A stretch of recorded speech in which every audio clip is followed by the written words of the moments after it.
It's 4:03 on a Friday afternoon, so this will be casual. I've got a big list of 50 questions. I'm going to read through. I have not read them already, so I'll be reading through them live here. Some of them will be applicable, some of them will not. So these honestly range from just general career questions. Some of them are specific to their functions, which I would say I'm not qualified to answer. So I'll let some other people that are in the network answer. And then if I can't get through all of them, this is something that I'm going to be doing more moving forward. So we'll just kick it off with a good one here. Really common. So I'm a senior auditor at a Big Four firm. How do I move to FP&A without starting as a junior analyst or taking a 20% pay cut? My advice here, the simple answer is don't go directly into FP&A.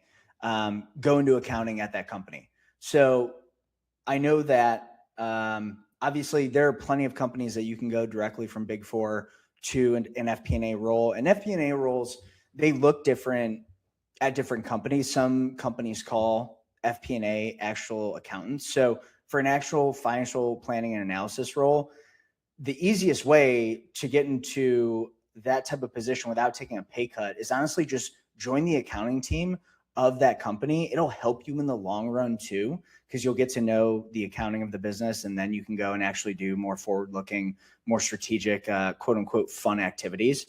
So that's the short answer. If you want to go directly into an FP&A function and skip the accounting, you'll probably have to come up with different use cases that you've seen as an auditor and how those skill sets are going to let you step directly into that FP&A type role. Next question is, and I hope you guys can hear me okay. If you can, just put like a thumbs up or some weird thing in the chat. I can't see that on my end. Accounting versus finance. Is it better to start in public accounting for the pedigree or go straight into a financial leadership development program / FP&A role? That's a great question. And I'm going to say it depends a lot today. So I think public accounting is a fantastic foundation to get into. You get to see different industries, you get to see different size of companies, different situations, how different things are run. So it's never a bad idea if you want to stay in the finance world to have a public accounting foundation. That said, going into a financial leadership development program, assuming it's with a large company, you get to see so many different areas of the business and get a good understanding of what those roles look like inside of a company versus kind of theorizing about it as an auditor. So either path is fine. I think I would favor the public accounting experience if you do have aspirations to be a financial leader one day, but you're going to be okay going into either one. I would say, to give you a straight answer, public accounting over the FLDP, as this person put it. Okay, this is a fun one. I'm 35 plus and coming from an unrelated field. Is it too late to start in accounting, and will I ever catch up in salary? Short answer is no, it is not too late, and you will catch up in salary. Right now, accounting is something that there's less and less people going into it from an educational standpoint. It's been going on for a long time. And so when it comes to catching up on comp, if you are a hard worker, right, it's going to take you a while to get through the educational piece. And if you're going to do it, I would recommend getting the CPA too. It helps unlock so many different doors. And if you're worried about compensation and maximizing it, it's just something that will help you in the long run. So you're definitely not too late. It's one of those amazing careers that a lot of people go back and they do. I've seen a lot of people do it as a second career. And so it's something that is definitely worthwhile if you're looking for something that is stable, that is growing. There's always a demand for accountants right now. The vast majority of our projects this year were on the accounting side, just traditional blocking and tackling accounting type roles. And with AI, and there's plenty of questions in here about this, so I'll probably talk about it a little bit, but with AI, there's a big opportunity in the sense of it's not as important. The educational piece doesn't become as much memory and working knowledge as it does being technologically savvy. So it's not that AI is going to replace accountants. It's accountants using AI that's going to replace accountants. And again, I know there's a question in here about that, but ultimately AI just helps you do the mundane, the blocking and tackling faster. I don't think it's a good thing that it gets entirely removed, because financial leaders have that kind of sixth sense that when something's wrong, they know it's wrong because they kind of paid their dues, so to speak. So long story short, you're not too late to start in accounting. It's actually a pretty good time to do it. And you will catch up in salary because there will be a growing demand for those types of professions. Okay, how do I stop being seen as just the tax/audit person so I can get a seat at the strategic table?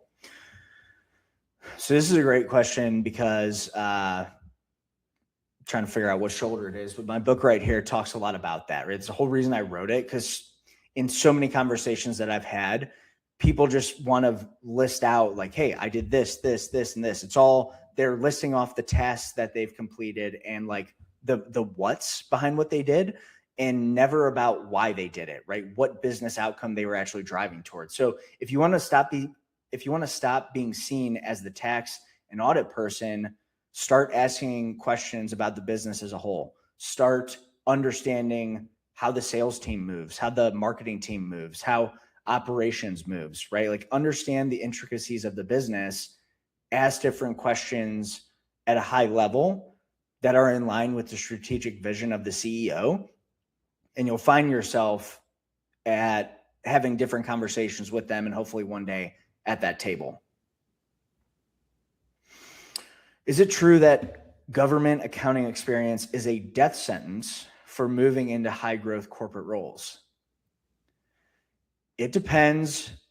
The clear-cut answer is yes. From what I've seen, if you spend a lot of your career in government accounting and nonprofit, in those very, very specific accounting subsets, it is much harder for you to transition into a for-profit, large corporate organization. What you might be able to do is, if you only have government experience, you could get a job at a smaller public accounting firm that now you're getting for-profit experience with, and then transition into a corporate role. But like the straight cut answer to, is government accounting a death sentence in moving into a high growth corporate role? That answer, I believe, firmly would be yes, just because I see it a lot. People reach out to me from higher education, from government, from nonprofit, and that's the only experience they have, and they're trying to transition. It's just really tough.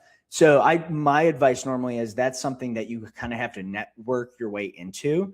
Company isn't going to pay a recruitment fee to get somebody who doesn't have a ton of experience in the industry or industry adjacent for a critical role that they need. So just honestly, my direct 2 cents on that.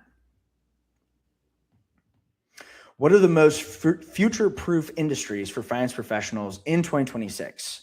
SaaS versus manufacturing versus healthcare. That's a really good question. Most future-proof industries. Obviously, I don't think tech's going anywhere. Anything energy related, because obviously like AI uses up a ton of energy. I almost swore here. I don't know if I can swear on YouTube Live. Probably not. I don't know. We'll try not to. Sometimes it just comes out though. Anything supporting the power grid, anything construction related that is building those data centers. Manufacturing, I think, will be very future-proof, just because I think a lot of incentives are to bring manufacturing back to the U.S. Healthcare, certainly future-proof. The only ones that anything that would be going away would be like where you're completely taking the human out. But I'm of the mind that AI is making humans' lives more easier. Just getting rid of the mundane. It's going to make us more efficient if you use it correctly, and hopefully like don't outsource your thinking. It should help you make decisions faster, or take those kind of blocking and tackling tasks and automate it. So I don't know if I have any ones that I would specifically say stay away from, at least off the top of my head right now. But the really future-proof ones would be any of those that go into building the data centers and building anything related to supporting AI. If AI is the gold rush, then I would be looking at the different industries that are selling, pickaxes, shovels, that sort of analogy. Should I get an MBA to pivot into finance if I already have a CPA, or is that redundant? It's not redundant.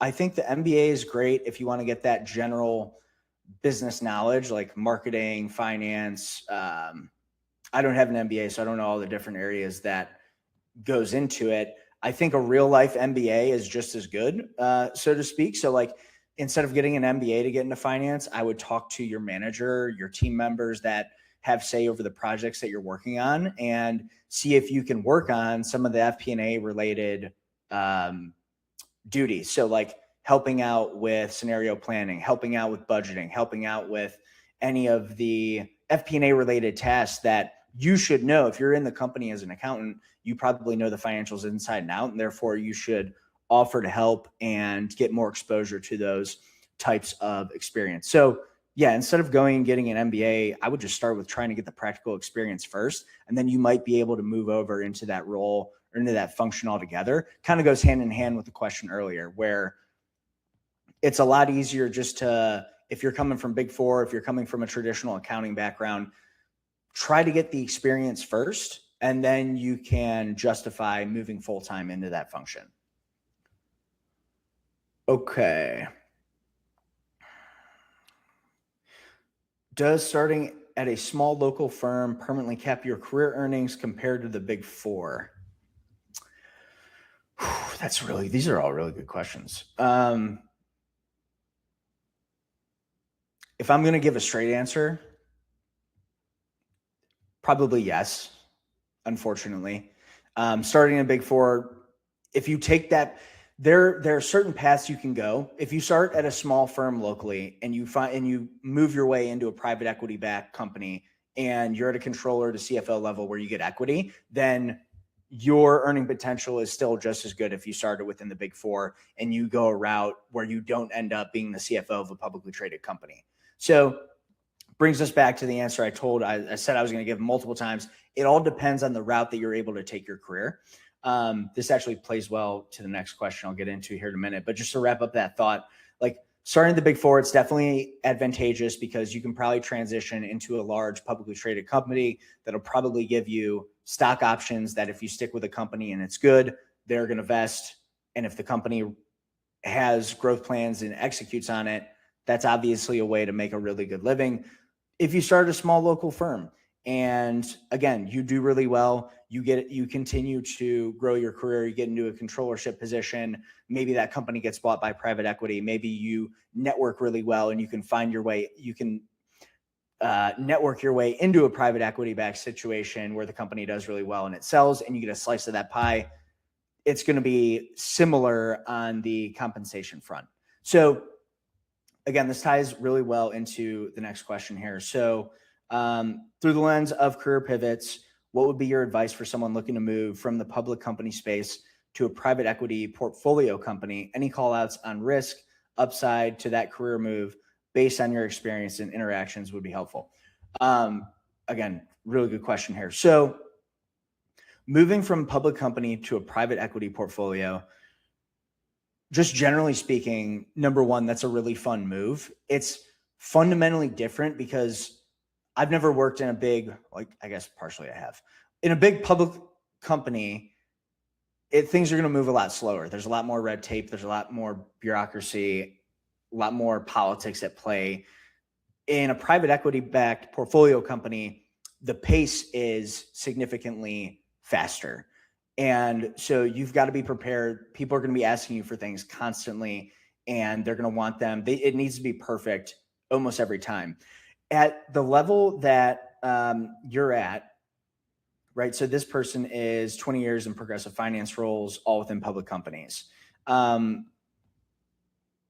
level that you're at, it's almost better because, so I have a lot of CFOs that come to me. They're like, "Hey, Alec, how do I become a private equity backed CFO at a portfolio company? And the answer is be a private equity backed CFO at a portfolio company, which is the cheeky way of saying private equity shops look for people who have the experience already. So how do you make this jump? What's the best plan of attack here and the risk and upside? So the upside, I hope is apparent. Most people know, like, if you get into a higher level finance role within a private equity backed company, a lot of times you're going to be incentivized with a little bit of equity so that if and when the company sells and hits their goal, their multiple on EBITDAs, you get a slice of that pie. You're incentivizing really smart, really good people to grow the company 5 to 15 to 20 to 25 to however many X, and then you reward them based on that.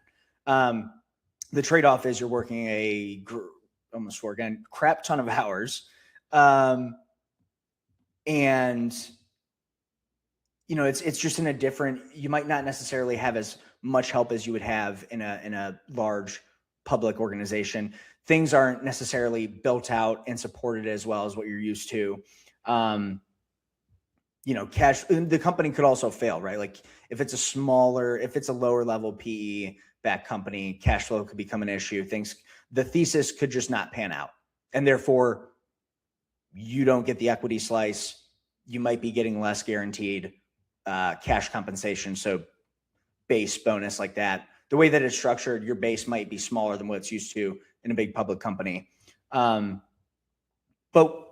what's really exciting about this is, again, if you get in at like the middle level, we'll call it, so controller, director type level, you can now say the most important thing that private equity groups are looking for, which is you have proven private equity experience. When private equity groups are hiring, they're not looking for potential. They're not looking for hypothetical.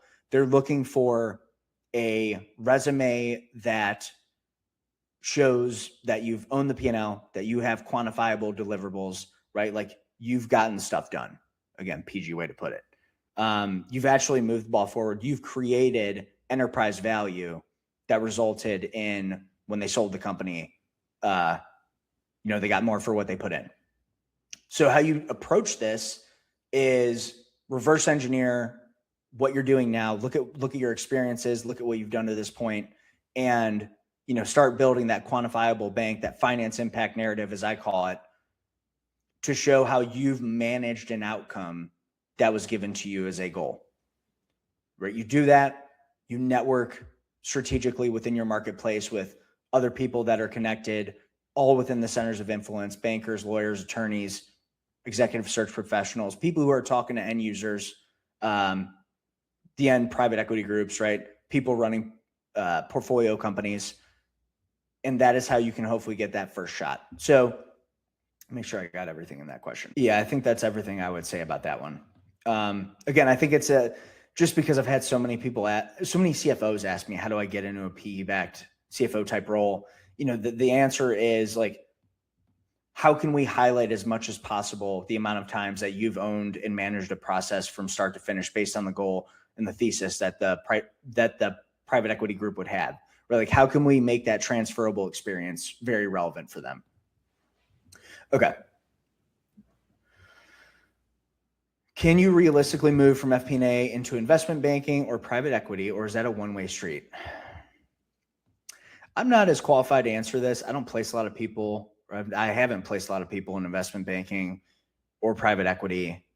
I place more people into the private equity portfolio company versus the group itself, although I have placed people in PE groups themselves. I think it's probably pretty hard just because, those worlds are relatively different. FP&A, you're kind of focused on just one business and you're focused on similar but different things. Investment banking, private equity, a lot more going on, much faster paced, much different networks. So yeah, I don't know if I'm qualified to answer that one with a lot of confidence, but that's my 2 cents would be that it's pretty much a one-way street. It's pretty hard to do that. Okay. How many years of experience do I need before I can successfully go solo as a fractional controller or CFO? That's a great question, because that is, you post fractional controller CFO on LinkedIn or anywhere, you're going to have a good response. So of being an actual controller to go off on your own. So that's, I don't know, what would that be? 17 years of experience, maybe total, 15 to 20 years, broadly speaking, depending on the experience that you got, right? Because you can have 5 years of experience where you do the same thing every single day and don't grow at all. Or you can have 2 years. You can have 2 years of work, but have 5 years of experience doing work in that 2-year time frame. Hopefully that makes sense. CFO, probably about the same. Fractional CFO. Fractional CFOs are different because you can call yourself a fractional CFO and you can just be a specialist in one specific area. So you can be an expert in capital raising. You can be an expert in M&A. You can be an expert in a couple of those different areas where you're brought in. The key is that you're brought in to solve a very specific problem of the business versus where a controller, it's like, controller's pretty cut and dry in terms of the basic blocking and tackling. Fractional CFOs are normally brought in to do that more higher level strategic work, which is normally going to fall into one of those different categories that they focus on. Okay, let's see here. I've been a senior financial analyst / manager for 5 years. What is the one skill set that actually moves you to director? So this one's relatively easy. To get to director, like the technical skills are pretty much table stakes.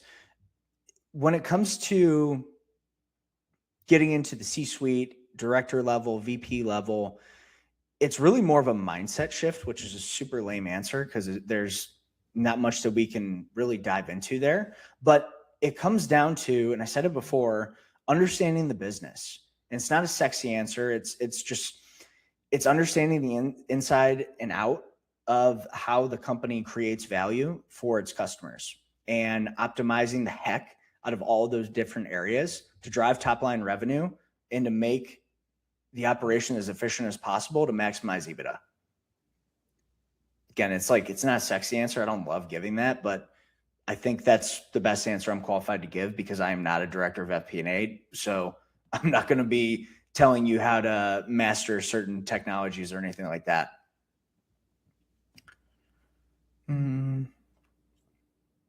This is kind of similar to that. How do I improve my executive presence when I'm naturally an introvert who prefers spreadsheets to boardrooms?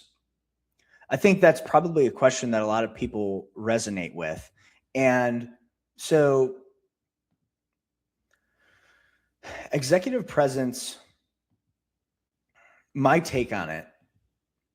So being an introvert is again, in my take, a superpower because introverts have the ability to have a lot of depth to them, right? And understanding. And when they're in a conversation, to be fully present and ask a lot of questions. The introvert's dilemma is really, it's a mindset shift from worrying about what to say next instead of rather just listening intently and then responding to what the other person just said with a meaningful question on that. If you do that, you're going to be surprised. People are going to think you're an extrovert because you're going to be asking so many questions and genuinely trying to understand where they're coming from. So with that, in improving executive presence, that mindset shift is number one. Keeping a very calm demeanor, right? If you're watch any of the business movies out there, you see a lot of people like CEOs screaming, lose their heads, stuff like that. I think more often than not, executives have a very calm, slow, and intentional presence. So that is like the actual physical presence of it is just slow down, speak clearly, speak slowly, speak plainly. There's no point in trying to sound smarter than you are. Like the biggest business jumps that I've seen is when people start just speaking clearer and stop trying to be clever. But then alongside of that, and I said this before, just understand the 3 KPIs or the top 3 or 5 that drive your business and know everything you can about them, right? So how do we add value for our customers? Who are our ideal clients? Who do we provide the most value to? And then what are all the different steps that your sales team and your operations team do to get customers, retain customers, and delight them so that they stay around and tell their friends about them. Right? That's like the super broad strokes, but like just it comes back to understanding the business fundamentals and doing everything you can to be up to speed on your industry, on your business, and how the greater economy are really affecting your business. Okay. What's next here?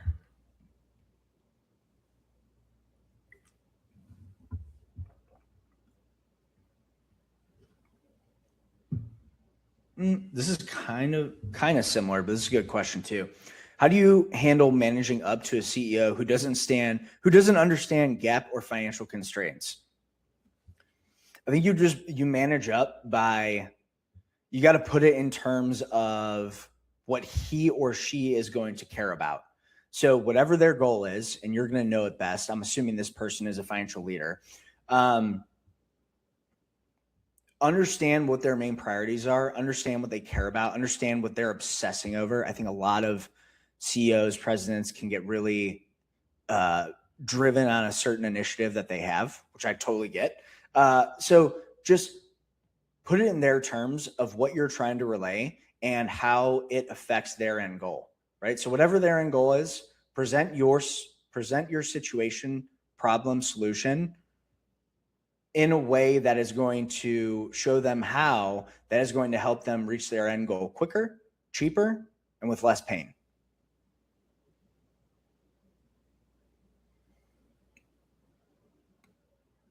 How do I spend less time in the weeds of the month-end close and more time on high-level strategy?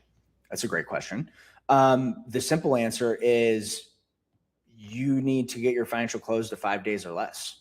And you need to be you need to have a financial close checklist. You need to have assigned job duties for each member of your team so that everyone knows what they're responsible for throughout the close process and leading up to the close process. And then you need to be optimizing that as much as you can. So if you don't, one thing that's really beneficial is just like, number one, have the checklist. Number two, have a mind map or just a visualization of the actual close process itself so you can see step by step what you're doing. So have one rectangle here and then have one rectangle on the other end. So you'll have start, you'll have end, and then fill out each and every step that goes into closing the books each month. And then have a arrow pointing to each step and list who's responsible for that step. And then just don't list what you want it to be, list what it is first. And then what you're going to be able to do is you're going to be able to see the areas of optimization that will help you get close faster. You cannot just drop technology onto a broken process. You need to first establish the process itself. And then from there, now you can add technology to it because you have to understand how it works before you can add anything to make it go faster.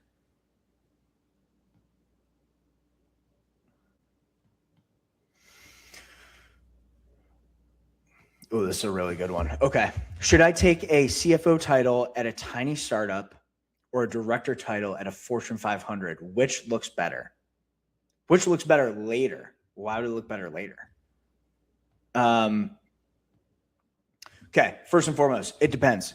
Depends on what you want, depends on what you enjoy. Broadly speaking, it also depends on what this tiny startup CFO is actually doing. If they're doing every aspect of the job, then it's not a bad idea because you get exposure to all those different areas, right? So treasury, FP&A, accounting, risk.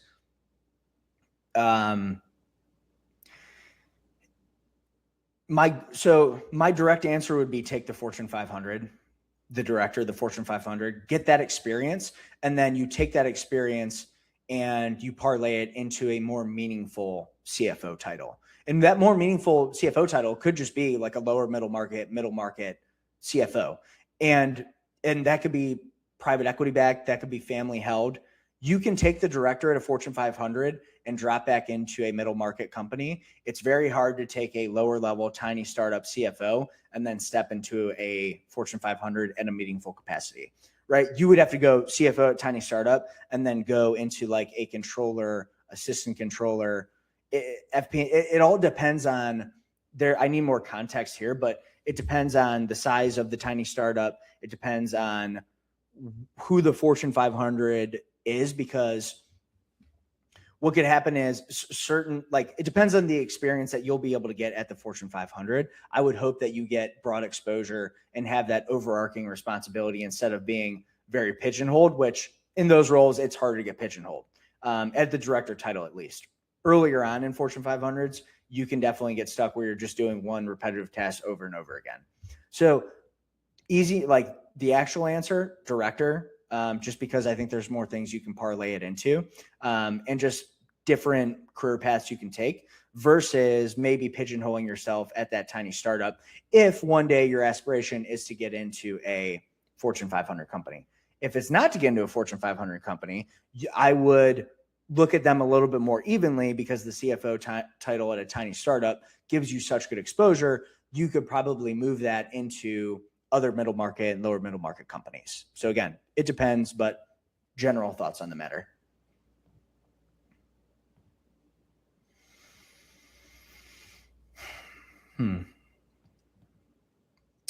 Okay, so what should a new VP of Finance prioritize in their first 90 days to win over the CEO? Kind of answered this already. Ultimately, to win over the CEO, get as many quick wins as you possibly can in the first 90 days. I think you do that by understanding the business exactly where it is today, not where you want it to be, not where the optimized version looks like. Where are they right now? What does the finance function currently look like? How are they valued within the business? What reports are they getting to the CEO? What is he actually using? And then from that, focus on what he or she really cares about, and then give them more of what they want and less of what they're not actually using. So see this all the time. New financial leader gets in an organization and they are the first couple of days, first couple of weeks, understanding the business, right? Asking a lot of questions, meeting every other functional leader within the company to understand what their priorities are, right? But then you need to understand, okay, what are we actually getting to the CEO right now? What actually matters to the business based on my understanding from the conversations with the other functional leaders? And then from there, if no one's using any of the other reports that you're putting out, simply get rid of those reports. Because a lot of times, like, it's better to get rid of things than adding more things. It's a beautiful thing when you can reduce mental bandwidth on a lot of key people in your organization.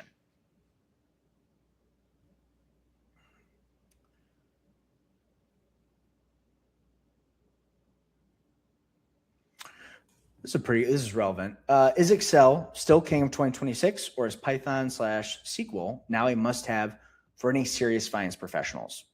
Excel is 100% still king in my mind. Every team we talk to, no matter big or small, they're always using Excel. So it's still king. We'll see. Maybe I get this question again in a year. It's 2027. Maybe it's changed. I doubt it, but we'll see. I think one day someone will replace it. But right now, Excel is still king. I think Python, SQL, Tableau, Power BI, those are all very much nice to haves. I think as a serious finance professional, I don't know if I think you have to have Python or SQL. I think those are definitely huge pluses. SQL for sure to run different queries. And I guess I just hear SQL more than I hear Python. My finance professionals using at least. Power BI, Tableau, data visualization tools. I think those are awesome to have. As well as what I think we're going to get into here in a minute. I see them coming up. Some more AI related tools. Okay. So here's a great question I touched on earlier. Will AI actually replace staff accountants, or will it just change the nature of entry level work? That's a really good question. I think it's not going to fully replace staff accountants, although there are plenty of entry level accounting and finance professionals struggling to get jobs right now. And I totally sympathize with that. I couldn't even imagine what I would be feeling if I was like just now graduating and looking at my first job. Ultimately, I said it before and I'll say it again, accountants who use AI will replace accountants, just not AI in and of itself. So spending some time to understand how the different softwares play into each other and how a finance function overall operates will give entry-level accountants an advantage over other entry-level accountants who do not have that fundamental understanding. I think that the manual work will still need to be done, and these entry-level accountants will be doing something. They won't be doing the hard coding in that accountants have done for the previous years of that profession. I think that will change. Because they don't have experience, because they are assuming we're talking about a brand new person into their first job, it's not like they can check to make sure that AI produced the right item. It's really more of it's having that fundamental understanding of what should come out, working with, it almost comes down to the mentorship of the financial leaders in the organization to pass along what looks right and why it looks right, to allow entry-level accountants to monitor what's coming out of what will eventually be that AI infused entry-level data coding, hard coding process. So long explanation, short answer is it will just change the nature of entry-level work, is what I believe. Someone wants to stay in corporate finance.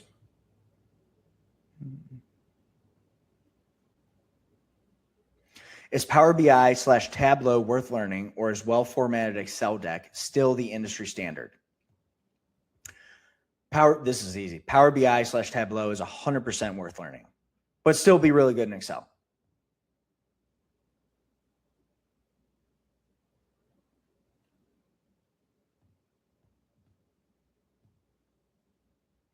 Is the extra year of school for the CPA still worth the debt, or should I just go into FP&A without it? If your goal is to just stay in FP&A and never do anything accounting related like that, then yeah, you don't need to get the CPA per se, or depending on the size of organization you want to work with. I'm biased. I still keep my CPA active years after I was using it day to day. So I think if you want to maximize your career earnings, it's probably worthwhile. But at the same time, like depending on the size of organization, it's not something that you have to be successful. What are the biggest mistakes people make when building a 3-statement model? That is not my area of expertise, so I'm not going to answer that one. Why do most ERP migrations fail, and how can finance lead the project successfully? This is the $1 trillion question. It's something we see frequently, where I just had lunch today with a couple of guys and we had a really good conversation around this. And ERP migrations fail. There's some crazy stat. I need to memorize it because I talk about it so much. ERP migrations fail over 70% of the time. I would love to see the average cost of an ERP too. What is it like? It's at least $2 to $3 million, and obviously much more for bigger organizations. Never bought one, so obviously I don't know the full cost. But it fails because I think ERP migrations fail because you don't have finance involved enough, right? So what will happen? What I constantly hear is finance was not involved, did not have a meaningful stake in the implementation and integration initially. And then what happened was the super technical ERP implementation team that is very well-versed in the technology itself and not well-versed in accounting and finance implements it the way that they believe that it should be set up. However, no one from finance was consulted. And therefore, the people who are trying to pull the reports from finance and use it day to day to get the information to pass along to senior leadership to make decisions, they're not able to do it because it's not set up properly. So how can they lead the project successfully? Get more of your team, of your end users involved in the project itself. This was one of our most common projects in 2025 under our consulting arm for accounting and finance. What we did was our clients would come to us and say, hey, we are doing implementation of XYZ, or we're doing phase 2 of XYZ. Our controller is being requested to be there 60% of the time. We need one of your people just to backfill the day-to-day roles. And so one of our consultants would go in, handle the blocking and tackling while their internal controller, or whatever title it was spending the vast majority of their time making sure that the end result of the ERP being implemented or phase being updated was actually something that would be useful to them when pulling the reports that they wanted. That's a fun question. Love that one. So just get finance more involved. It's hard. It's a big demand on your people because now they have 2 jobs, right? They have their full daytime job and they have their ERP upgrade or implementation, right? So shameless plug, call me if you're dealing with that. That is like literally the easiest thing we can do is just drop someone in and get rid of the headache. But get that, regardless of what you do, get your team involved because they're the ones who are using it. In the end, they should be connecting all the dots from all the other functions, working with the other functions from a business partner standpoint around what's actually important to them. So it's only a good thing to have them involved. Okay, end rant.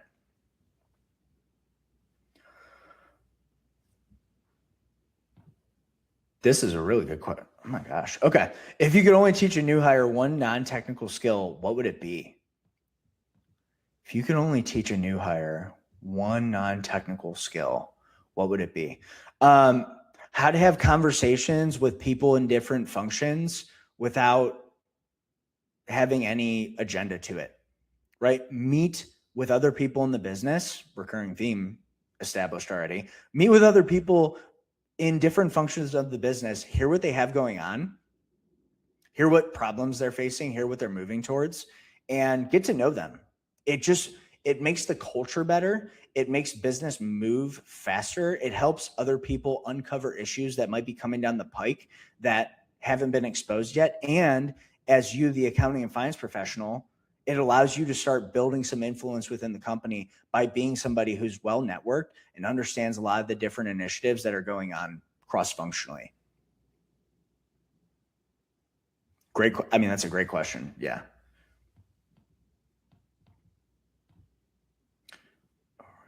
Should automate. Okay. I don't know if I'm the expert on this, but it's a really good question. What's the first thing an overworked accounting team should automate to save 10 hours a week? What I've seen our clients do, they normally start with the transactional. So first thing an overworked accounting team should automate: AP, AR, payroll. Then I would start looking at the different areas of the close. And I wouldn't even, if it's an overworked accounting team, I would just start with that transactional piece. And then from there, you can get into more sexy, so to speak, FP&A, stuff like that. All right, we got like 13 minutes left here. 13 minutes left. We're on question 31. So this is actually a lot of fun. So we'll be back here. I'll have to check my calendar, but hopefully next Friday, same time. What specific roles or industries pay $200,000 plus without requiring 80-hour work weeks?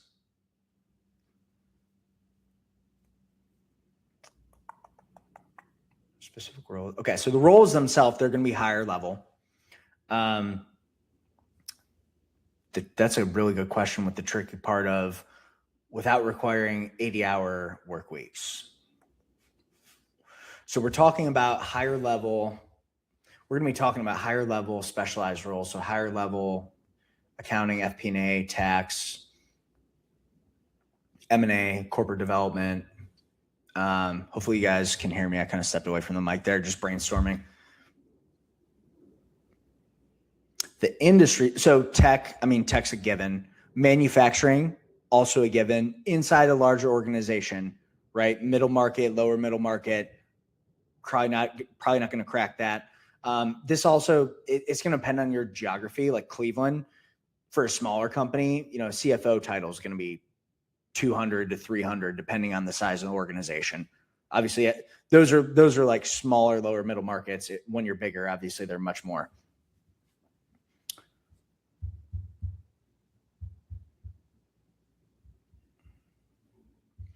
If we're talking about pure, like a 9 to 5, still making that type of money, you're going to be at a bigger company and you're going to be in one of those specialized areas. So yeah, I don't know if I have a great answer for that. I mean, it's kind of just like, it's what you would expect. So stick to the high growth industries like software and manufacturing, and try to specialize in one of those specific areas, or continue to climb the ladder to the point where you are a controller or a CFO or a director like that.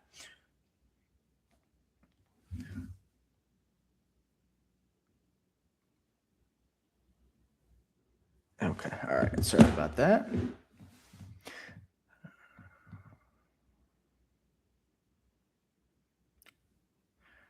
This is the truth. Okay. Why does it feel like there are 500 applicants for every remote senior accountant role right now? Because everyone wants to work remote.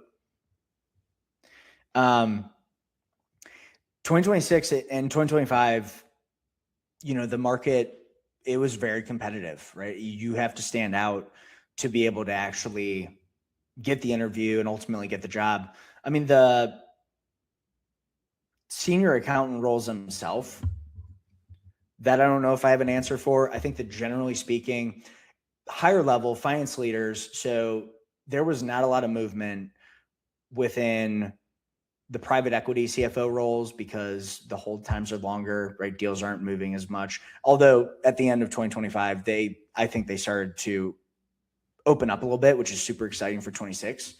2020. So for the other roles, when you get higher up, there's only so many opportunities available to begin with. The rest, it's funny when you operate in a role like mine, you just see people basically playing. It's too late on a Friday for me to remember what it is. Musical chairs. So a lot of those financial leaders, you'll see them. Everybody swaps roles, right? So CFO company A goes to CFO company B, CFO company B, CFO goes to company A, right? They kind of move from one opportunity to the next. And so when companies aren't being sold, when people aren't moving, it stops that flow of musical chairs. So anybody whose role gets eliminated, whose role gets moved to another area, part of town, different location, geography, they have nowhere to go now because no one else is moving in that cycle. With the remote accounting roles, with 500 applicants, a big part of it too, like part of those 500 applicants, they are just not qualified to actually get that job. So like part of it's don't worry about it. It's not like there are really good 500 senior accountants applying to it. Trust me, I see the applications come through on the jobs that we post. Not everyone's going to be a fit for that. The other part is just the competitive nature of wanting to get into that work-life balance where you're at home and remote. And the other part of that is naturally accounting and finance teams in general just normally run lean. So there is a demand for accountants, don't get me wrong, but when teams operate lean like that, you're competing with people that are in jobs they want to get out of, people that are unemployed, and then the unqualified people that are applying for the job. So that is why you see so many applicants overall.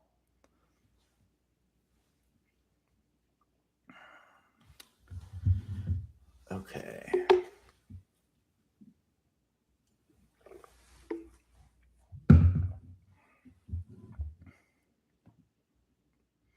Is it true that you have to switch jobs every 2 to 3 years to get a significant pay bump? No, not necessarily. Depends on the company you're working at, right? If they're a really good organization, they want to retain talent, you can definitely still do good. If you jump too many times, you will start getting questions as to why you're moving a lot. It is an outdated mindset. I think a lot of employers that we work with, they're not asking that question as much. And if you're working with a recruiter on anything, like just walk through them and help them understand your moves to make it make sense and have a logical story. If you're just, obviously no one would ever say like, hey, I moved every 3 years because I wanted more money. That's just that's a great way to not get hired. But it doesn't you don't have to move every 2 to 3 years to get a significant pay bump. You can still get a good pay bump at the company that you're at if you're making meaningful impact and if you're having the right conversations with your boss and your boss's boss, and making sure that like you are actively involved in the business and they know that you are making these improvements.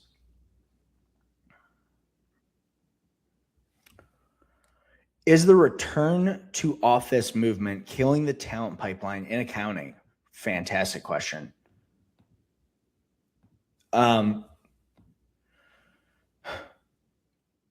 If a company is requiring that people are in the office 5 days a week, what I'm seeing is that it is harder for them to find the best talent. The best talents work in hybrid. You could say fully remote as well, but honestly, when I talk to really high level performers and people like really moving the needle at their company, they want to be in the office at least 3 to 4 days a week, at least 2 to 3 days a week. So if I'm a company and I'm hiring my accountant, I'd be advertising it as hybrid, right? The question's kind of phrased that way. So like from that perspective, it's killing the talent pipeline if you're trying to get the best of the best to work for you, if you're requiring people to come in the office 5 days a week.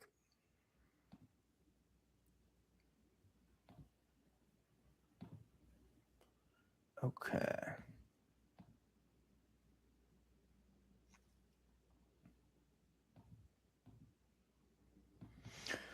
What is a standard bonus percentage for a controller versus a VP of finance? Standards. Well, controller and VP of finance are very different. So I'm going to go very broad because, again, it depends on the size of the organization, depends on the ownership structure. So broadly speaking, controller standard, I would say 15 to 30%. VP of finance, probably the same thing, honestly. It depends. It really depends on the size of company and whatnot. So that's a tough one for me to answer. Ooh, should you ever stay at a company after they match a competing offer? You can. I've seen it work out fewer times than I've seen that person get replaced after they accept the counteroffer, right? So it's just when you go and give resignation and they give you a counteroffer and you take it, they now know you're looking. They know you're unhappy. Like, why it shouldn't take you getting an offer from another company for them to realize your value to the organization and like what you want. So you can absolutely say stay. I'm thinking of one person in mind that did stay after a counter and it worked out, but that's one person out of how many people that I've talked to in the 8 years or about to be 8 years of me doing this. So generally speaking, it's not great to stay, but it can work out in certain circumstances. I'd have to think about the different scenarios where it would actually be applicable. My general statement is it's just there's plenty of research out there that just show when someone takes the counteroffer, they're not there a certain number of days later. All right, this will be the last one here we've gotten through. This is 38 or so. This is a very interesting, good question. How do I compete with offshore teams that are doing the same work for 25% of my salary? You reskill, right? So look at what the offshore teams are doing specifically, right? Your company's outsourcing probably the mundane work, the blocking and tackling, the AP, the AR, the general accounting work. How can you upskill yourself to start thinking about things from a higher level standpoint, back to understanding the business itself, and unlock insights that you can work with the rest of the different functional leaders, your team, your CEO, upgrade yourself to do things that the offshoring team aren't doing, right? Make it so that, this question is relevant and that you're not doing the same work that they are. So we're going to end it there. We're at the hour here. Still got 10 questions here. So I'll probably repost the questionnaire. Hopefully this is something that adds value. I want to be able to answer questions live and provide more thoughts on it. I'm realizing that I turned off one of my lights earlier, so hopefully this light was enough. But this will be saved to YouTube. I'll probably repurpose some of these clips. If you guys have any additional questions, I'm going to post it in the same questionnaire, that link. But as always, reach out to me on LinkedIn, DM me there. I'm always happy to have conversations.